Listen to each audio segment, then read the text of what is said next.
Twinning sina Marjorie Barreto at anak na si Leon sa kanilang graduation toga at caps habang sabay nilang ipinagdiriwang ang pagtatapos sa kolehiyo ngayong taon.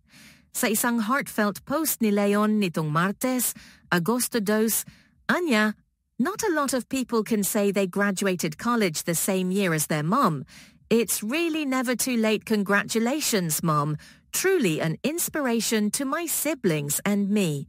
Nagtapos si Marjorie ng bachelor's degree sa Communication Arts mula sa Philippine Women's University, PWU, sa Parañaque City.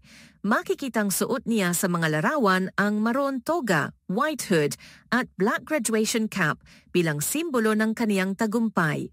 Samantala, si Leon ay naka-black toga at cap bilang pagtatapos ng kaniyang marketing degree sa University of Asia and the Pacific, na nakatakdang ipagdiwang ngayong buwan.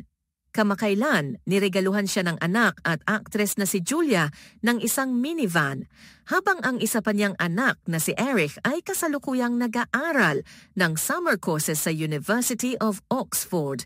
Talagang winning in life si Marjorie.